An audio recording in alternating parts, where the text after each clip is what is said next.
Hello, students. So, we are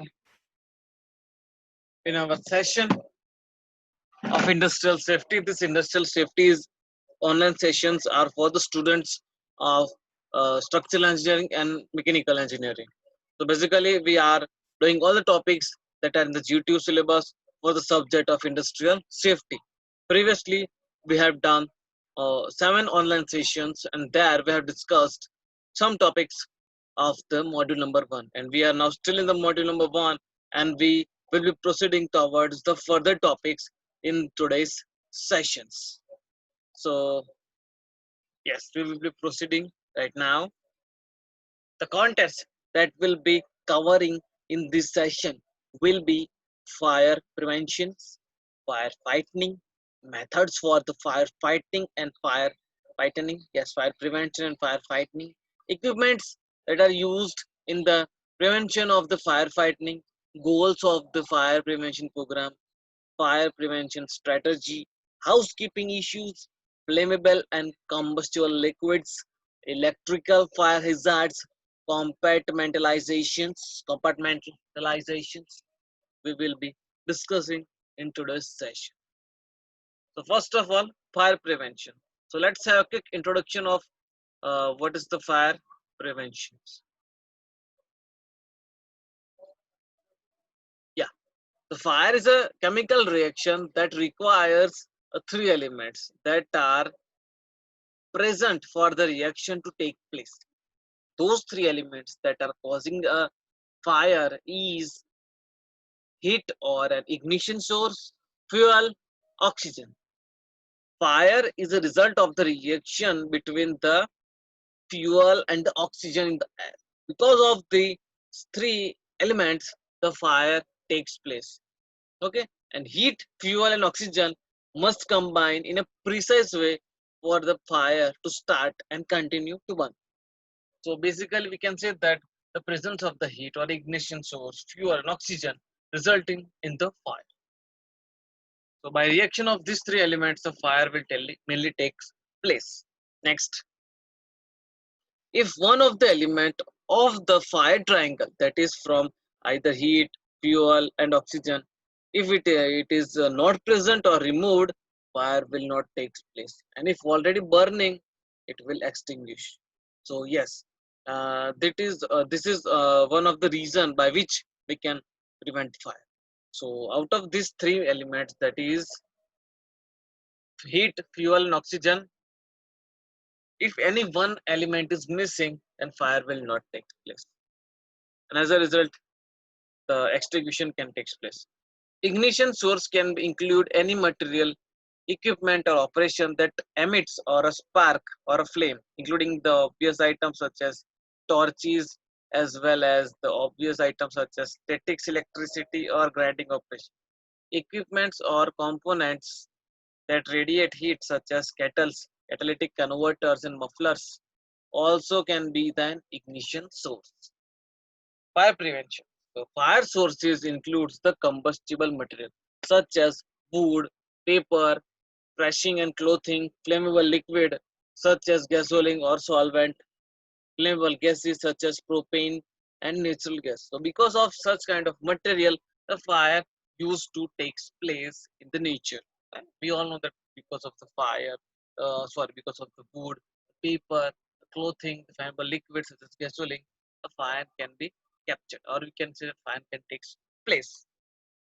So yes, these are important elements in the fire prevention. Fire prevention. Fire prevention requires segregating of the three elements that is required in the triangle. That is heat, ignition, and the oxygen. So by segregating these three elements, the fire prevention can take place. By segregating these three elements, we can stop fire. Okay. A method to achieve such goal is to be post and enforce no smoking signs around flammable liquid and the gases, and have fire watches on all work involving torch applied material of the minimum for 2 hours after the last torch is turned off. Proper storage and handling of flammable and combustible liquid will help prevent the fires from occurring. So yes, proper signs, means proper signs of the flammable liquid and flammable gases. That is the presence of the flammable gas and the flammable liquids can help us to prevent the fire. Then proper storage and handling of such kind of flammable material can also help us to prevent the fires, or we can say that we can stop occurrence of such kind of fires.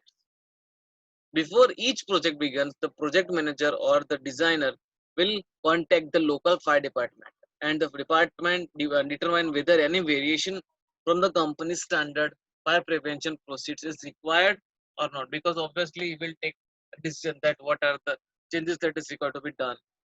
Okay, so yes, the person, the project manager should ask that fire department person to take some procedures. No smoking signs will be posted in all regulated areas. Only approved containers will be used to store the flammable or the combustible material. All the containers will be bonded together and grounded when transferring flammable or combustible liquid. All the work areas will be kept free of debris and other combustible liquids.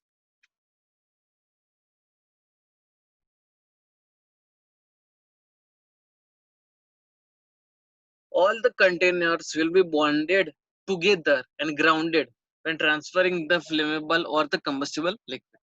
All the work areas where it will be kept free from debris and other combustible material is required to be done. So by doing so, we can prevent the occurrence of the fire.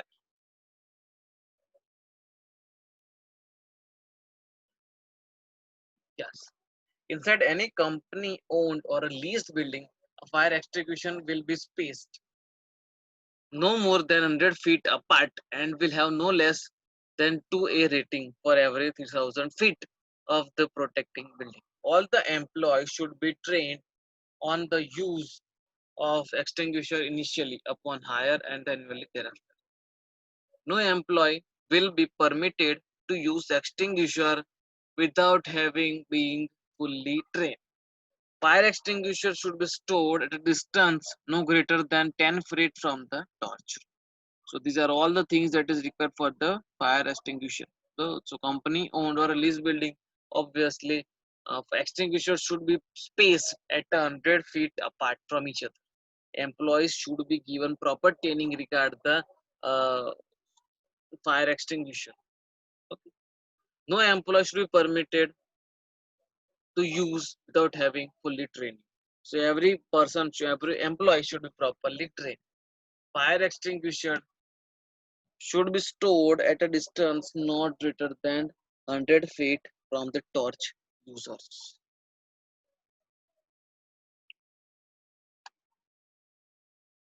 A fire extinguisher rated not less than 10B will be provided within the 50 feet of the location where 5 gallons of the flammable or combustible liquid or found 5 pounds of the flammable gas are used on the site.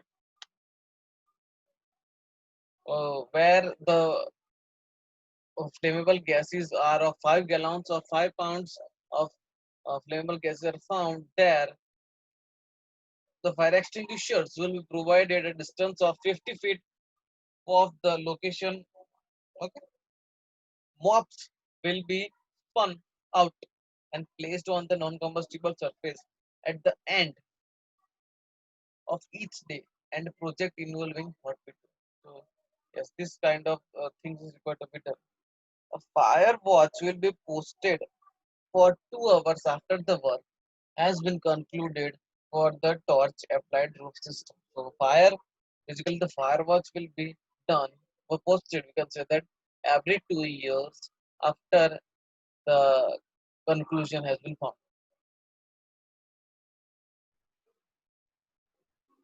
Firefighting equipment. So let us discuss that what are the firefighting equipment. Firefighting equipment is the main firefighter equipment used to extinguish the fire. You can extinguish the fire with the help of this firefighting equipment. The list of such kind of firefighting equipments are firefighting hose, portable fire pump, fire hose reels, fire monitors, firefighting nozzles. So such kind of materials are the firefighting equipments. Firefighting equipments can reduce the risk of the small fire. For example, a fire in the waste paper bin developing to a large.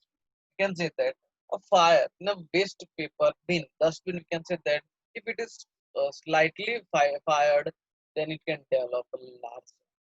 So firefighting equipment is required to reduce the risk of the small fire into the large fire. It will not convert the small fire into the larger fire. It will try to obstruct this small fire as early as it can, so that it doesn't get converted into the larger or the big fire or big explosion. The safe use of the appropriate fire extinguisher to control the fire in its early stage can also be significantly reduce the risk of the other people in the premises by allowing the people to assist other who are at a risk. So this is how the firefighting equipments are being required. Some of the firefighting equipments are being displayed over here. The main types of the portable extinguisher, their uses and colors are being shown. So the first is the water for wood, paper, textile, and solid material fires, and it should not do not use on liquid or electrical or metallic.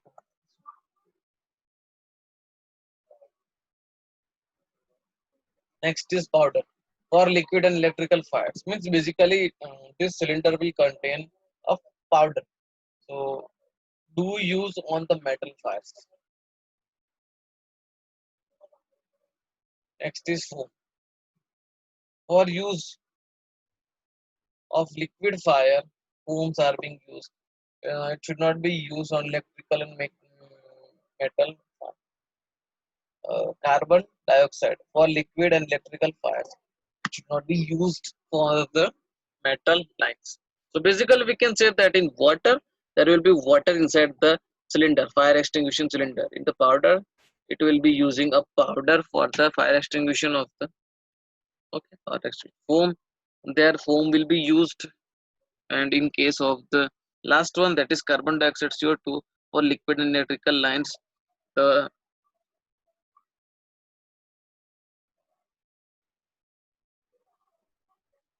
carbon dioxide will be released for the prevention of the fire. Firefighting methods. Premises should be permanently installed firefighting equipment such as hose reels for the use of the trained staff and firefighters. The training should be given to the people. All the staff should be familiar with the location and the basic operation procedures for the equipment provided in the case they need to be used. Other fixed installation and the facilities to assist the firefighters such as dry rising mains, accesses of the fire engine and simultaneously operated fixed fire suppression system such as sprinklers, gas and the foam flooding system may be also be used, or we can say that it is also required to be provided. The level of the fire protection should be given to the escape route while varying depending on the level of the risk of the fire within the premises and the other related sectors. Generally, the premises that are simple, consisting of the single story, will require fairly simple measures to protect the escape routes compared to the other multi-story building, which would require more complex and interrelated system for the precautions. Once a fire has got started, it has been detected and a warning is given. Everyone in your premises should be able to escape to a place of total safety unaided and without any kind of without any help of the fire rescue service. Escape route should be designed to ensure as far as the possible that any person confronted by the fire anywhere in the building should be able to turn away from it and escape to a place of reasonable safety that is protected where they need assistance to evacuate. You should make sure that there are sufficient staff members to ensure the speedy evacuation. So these are all the things that is required to be done for the firefight. Thanks for attending the session.